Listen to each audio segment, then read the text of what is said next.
Well, hey, everybody, welcome to joining us again for another time where we get to talk with some of our close friends who are in ministry as pastors about the topic of Israel and how it relates to them personally, how it relates to their ministry.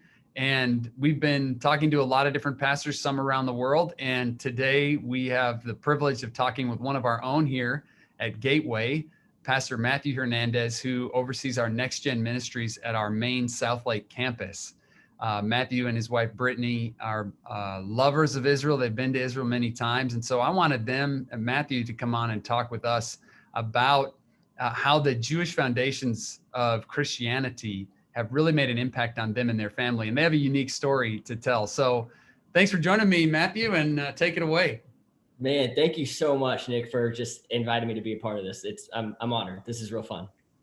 Well, tell us a little bit about yourself and maybe just a quick backstory of how you came to Gateway and what you do in ministry here. Yeah. So I'm 35 years old. My wife and I, Brittany, we've been married 11 years, three beautiful children. We've got Parker Grace, who's 9 years old, Sloan, Renee, who's 6, and then we have Roman Jude, our son, who's 4, and he's going to be 5 in 2 months, and he will tell everyone that he's about to turn 5. So we're loving our family and loving Gateway. And I'm a California native that moved to the Dallas-Fort Worth area. Let's see, about 10 years ago is when we moved. My wife and I met serving at an inner city ministry in Los Angeles. We were serving the Los Angeles Dream Center under Matthew and Tommy Barnett's ministry there for about 7 years before we came over to Texas. And never in a million years did I think that I would have children born in Texas. I thought I would just live and die in California, but God had other plans, and we are so incredibly thankful that He did. That's great. We'll have to talk offline sometime about the connection between the Dream Center, and that was a big impact in my life too. But I didn't know that part of your story. So incredible! Yeah, awesome. This is part of the fun of getting to do some of these interviews. You get to finally, learn a little bit about some of the people that we work with every day. Absolutely. So why don't you tell me a little bit about, maybe how just Israel as a whole? I know it's a big topic, but how and when did that start to kind of merge its way into your and Brittany's lives? So Israel, the land, is that where kind of? Yeah, the land, and then just as you got a heart for it, how God kind of wove that into your guys' lives, and then eventually into your ministry. Yeah. We it started with my wife first. If I'm honest, her grandparents, they were pastors in Foursquare. Her grandpa pastored a church for about 25 years in Grand Junction, Colorado. Under the Foursquare denomination, and him and his wife, so Brittany's grandparents, would take tours and trips and lead trips to Israel. And they had told her, my wife has a twin sister. They had told her and her twin sister that when they turned 15, they were going to take them on a trip to Israel. And so she's this young girl that hears these stories from her grandparents and just kind of started to fall in love with the land and fall in love with the stories, and just couldn't wait till she was able to turn 15. Well, when she turned 12, her grandparents actually stopped taking trips. So it was this like longing in her heart to always want to go one day. And several years ago, I want to say about 7 years ago, I got invited on a trip to Israel. This was before I came on staff at Gateway. And I didn't know too much about the group or what it was. It was this all expense paid kind of trip. And I said yes to it, and I heard nothing for months. And then finally, a couple months before the trip, after I gave my passport, like the itinerary kind of comes through. And it was a month before a trip. I almost canceled it. The focus on this trip wasn't necessarily like a pilgrimage. It was more so wanting to talk about the geopolitical conflict there. It was more of an educational type trip. And honestly, that is so detailed that I didn't even know how to wrap my head around it. And I had this mindset of, do I want to go to Israel? Is it safe? Am I going to be safe? It was just me by myself. So I was going to be leaving my wife and my 2 kids at the time. And I just didn't know if I wanted to kind of be a part of it. And so a month before, I had no skin in the game. I put no money towards this. And so I thought, I'm just not going to go. I'm not going to show up. I'm going to send them an email and say, hey, thanks so much for inviting me, but I'm not going to go. And so I just kind of but I'm out. And my wife just said, hey, please, like, I'm asking you, please go on this trip so I can live vicariously through you. It has been a desire since I was a young girl. So please go on this trip. And so I did. And Nick, it changed everything for me. Even though the focus of the trip wasn't necessarily a spiritual trip or like had anything to do with really a pilgrimage. We saw some of the holy sites, but there was something about being in that land and being on that land that really transformed me. And I think, honestly, I think people have maybe two different viewpoints when they go. I think they're like, that's really great. I'm glad I saw it. And then there are people who it does something to everyone. But I think then there is some people who, like, I felt like it was a homecoming almost. And I had this concept when I was there that I wouldn't be the follower of Jesus I am today, the husband, the pastor, the friend, the father. I wouldn't be who I was today had it not been for what had taken place in that land. And so I left with so much gratitude and appreciation, not even knowing what God would have in store for me and my wife, that we would be able to be going on trips and leading trips there for in the years to follow. And so it marked me, it transformed me. And then it was about a year and a half later that Brittany and I got to go on a trip together. And God fulfilled this dream in her heart that she had since she was a little girl. And it's just kind of cool to see how God's kind of weaving that story within our marriage, within our ministry, and who we are. It's been pretty awesome, and it's wrecked our lives in the best way possible. So it's really neat that here, this was her dream. You get to go first. She almost like makes you go, and then Totally. and then gets to come with you. So I know that one place particularly for you guys that has become like something you've been able to pull down tangibly out of, the whole Israel understanding, the Jewish understanding, of your faith, is Shabbat. And I think of a guy who was an academic advisor for us in the ministry I led previously to here at Gateway for a long time. And he talks about the Shabbat being like the ring that God puts on the Jewish people's finger, and that it wasn't so much that, that the Jews kept the Shabbat, but that the Shabbat kept the Jewish people throughout the centuries. And so why don't you just tell us a little bit about that? Because you and Brittany have kind of a unique immersion with Shabbat. Yeah. It's being at Gateway. We have been on staff at Gateway for about 6 years now. I've been on staff at Gateway for about 6 years now, and Gateway is very much to the Jew first, and Sabbath and Shabbat is such a big part of the culture and value here. And if I'm honest, I knew it was a value, but I took it as the value of rest. And like, yeah, we got to take a day off every once in a while. And it was just a reminder for me that we were human beings and not human doings.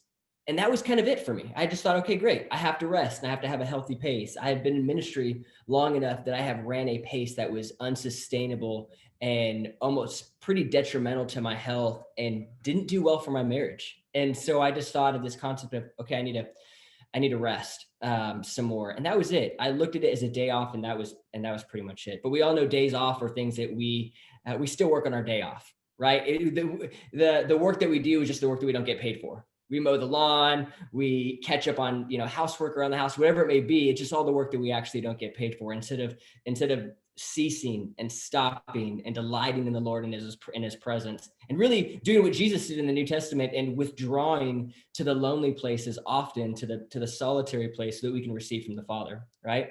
And it wasn't until my trip to Israel that I experienced a Shabbat in the Old City of Jerusalem on a Friday night.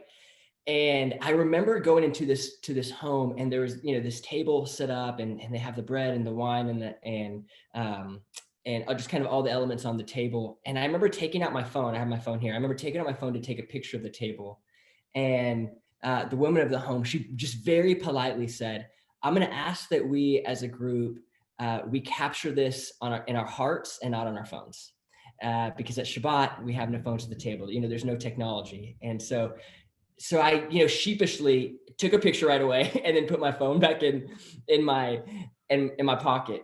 But Nick, there was something about that night that I thought, oh, this is a rhythm that I'm finally stepping into that has been set up for me for millennia. Like this was established for me since the very beginning of time, not just when God gave Moses the 10 Commandments, but really in the very beginning of time when God rests and he sets up this rhythm for us as human beings that he's inviting us to step into.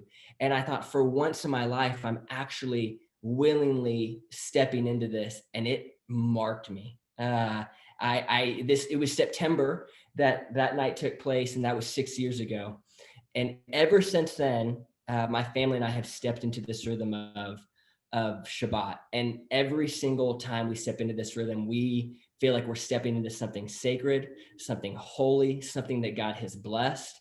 And we see that not only does God bless that time, but God blesses our lives in that time to sustain us for the other 6 days. It's transformed us, it's transformed our ministry. And it's the thing that we are the most passionate about talking about because how it's transformed us and how it's transformed our family. We always say there's no such thing as a perfect Shabbat. It's all practice.